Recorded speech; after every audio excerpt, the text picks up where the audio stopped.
As a part of corporate governance, we are going to see the configuration of the board of directors, audit committee, independent manager, the top management, the social behavior, the aspects of the companies altogether. The idea of public approach is more concentrating on efficiency rather than power. The important features of a public approach is that it sees that bureaucrats are evil, and so it is an anti-bureaucrats. We don't want bureaucrats at all.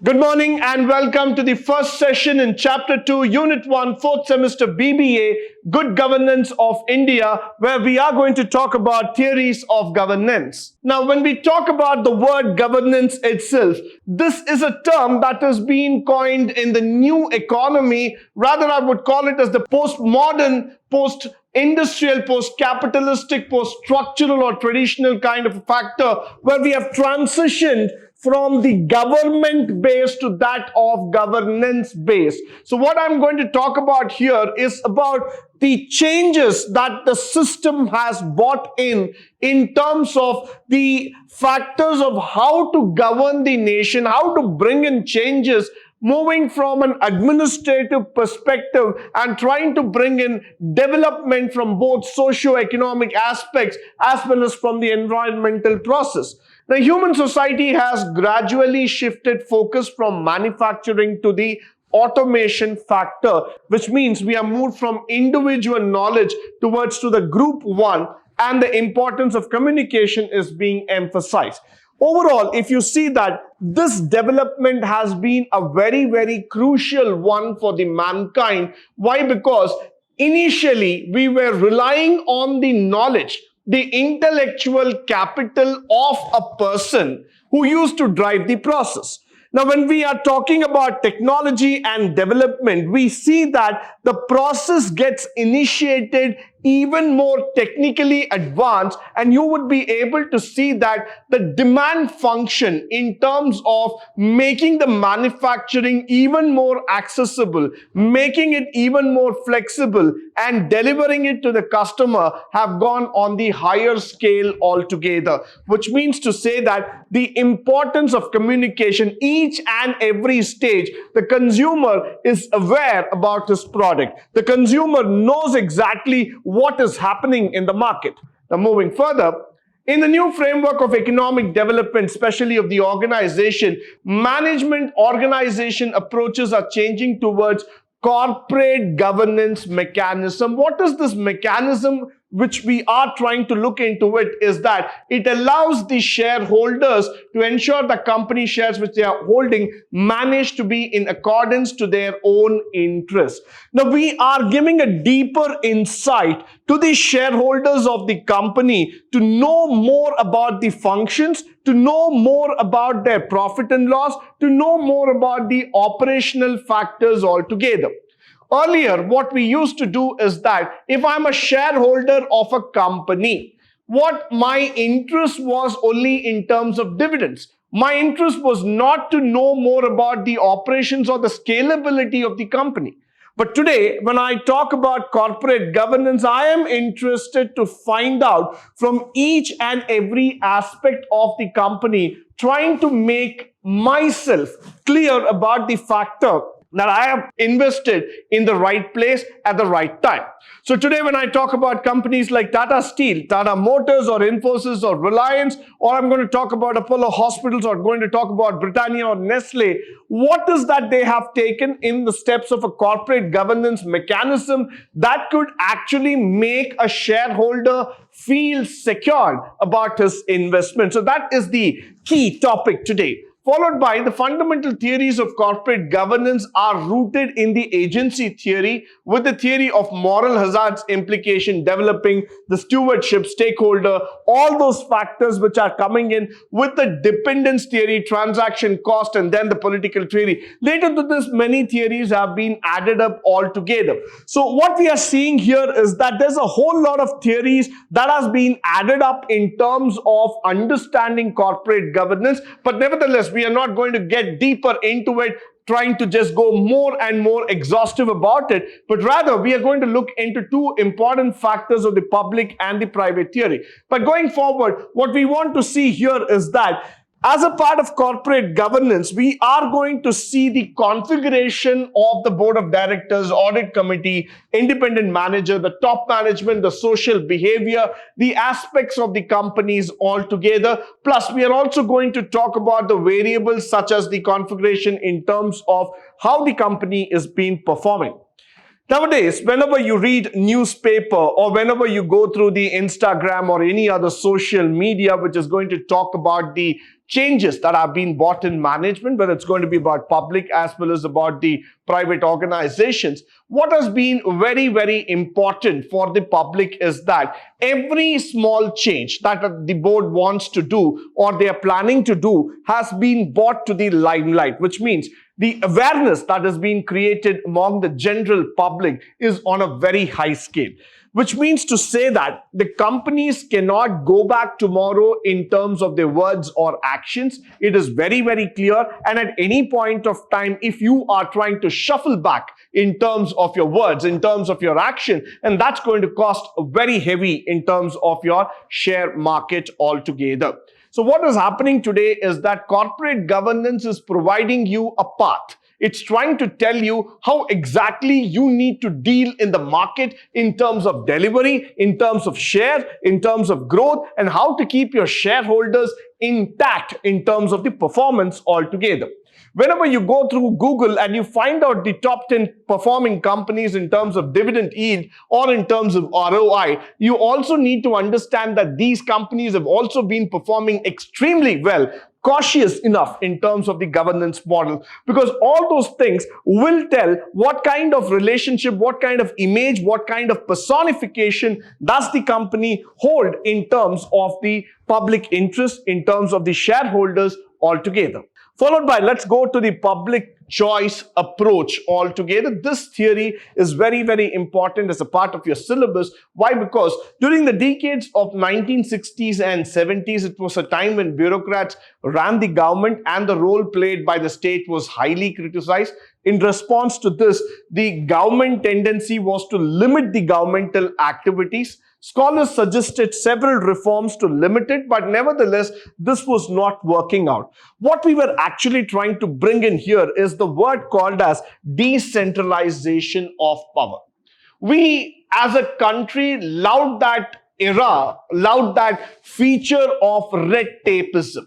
We were inbuilt in it so much that people were afraid to come out of it. People thought that there cannot be an escape route altogether. We believe that red tapeism is predominant in the Indian economic system, in the Indian administrative system altogether.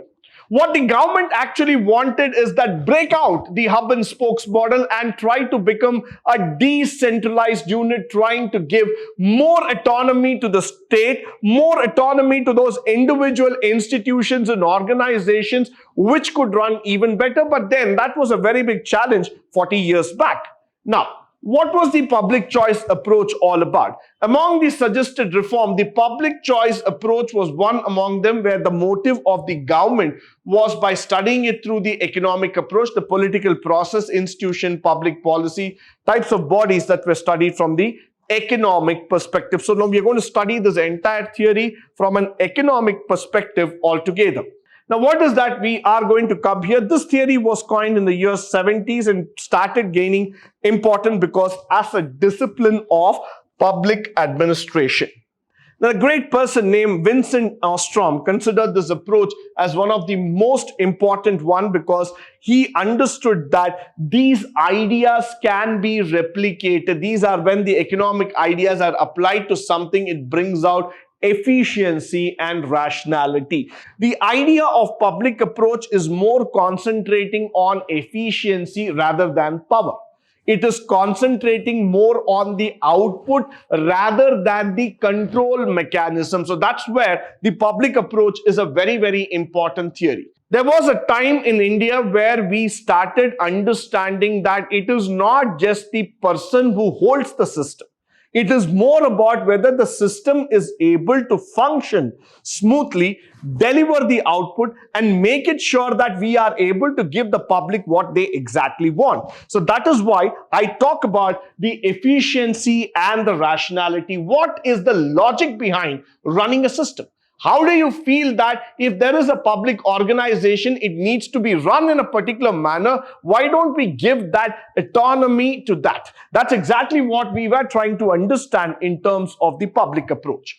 Followed by the public approach always favored the democratic administration. It focused on one simple thing: demand of the public. Go by the public. You know, when we talk about a constitution and we say that of the people, by the people, and for the people, that's exactly what is a public approach also interested upon. It tries to make you understand that what the public exactly want, give them that. Do not try to force your idea, your methodology into it. Rather, you emphasize on the needs of the public, and they believe that by fulfilling the needs of the public, automatically you become more an efficient administrative system altogether.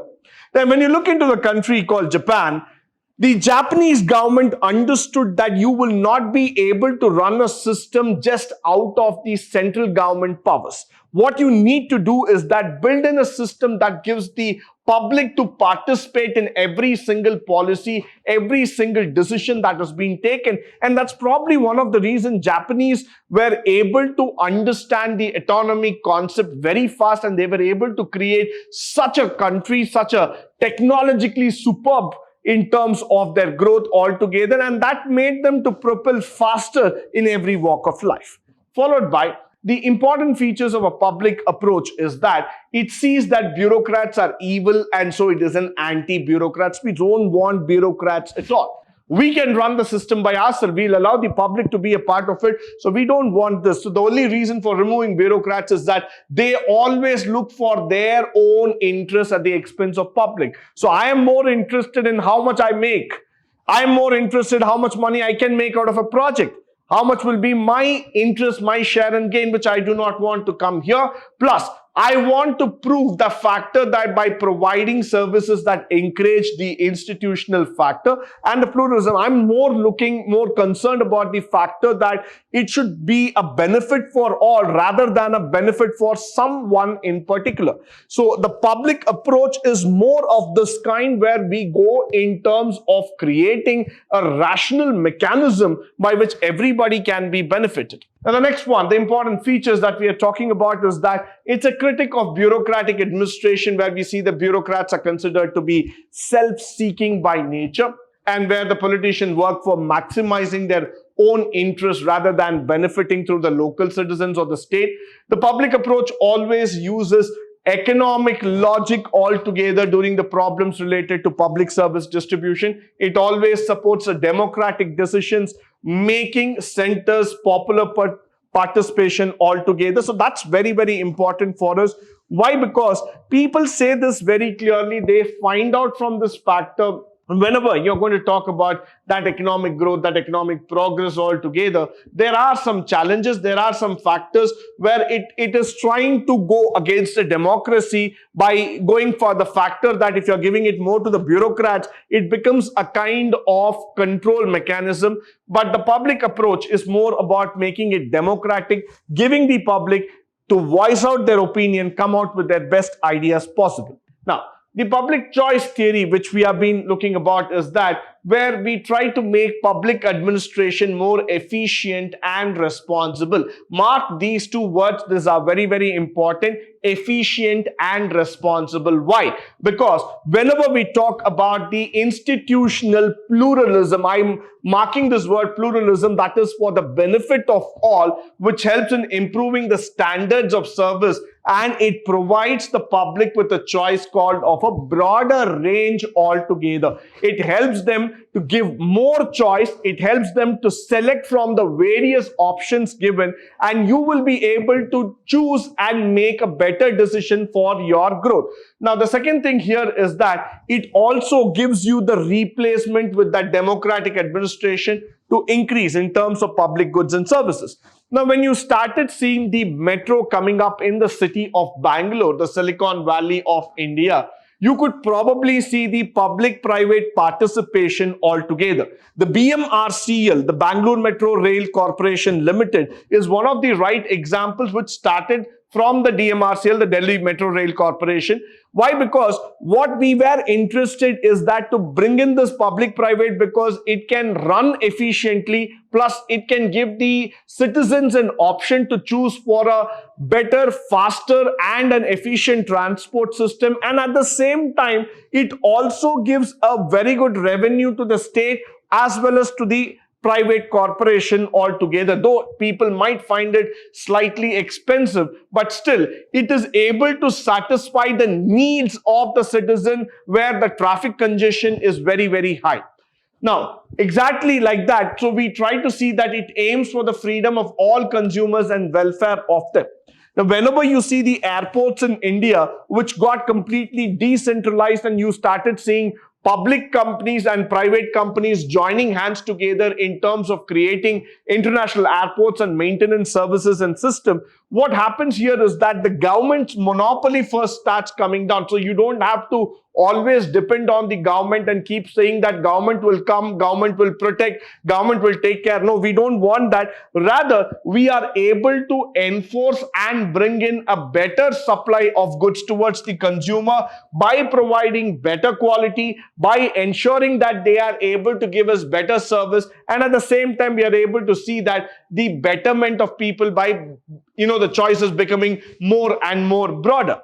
Now, the next thing is that the public value theory that we are going to talk about. The public value describes that the value of an organization or activity contributes to the society. So what is that an organization brings to the table? What is that the organization exactly do for the betterment of the society? This term was originally coined by Harvard professor Mark H. Moore, who was a very, very important person who saw the equivalent of shareholder value in public management, and public value is supposed to be provided with managers with a notion of how entrepreneurial activity can contribute to the common good. Nowadays, when you talk about the public value, is no longer limited to the public sector. It is used by all types of organizations, including non-governmental organizations and the private sector firms. So what we see here is that what is the value that is being derived by an organization towards the people.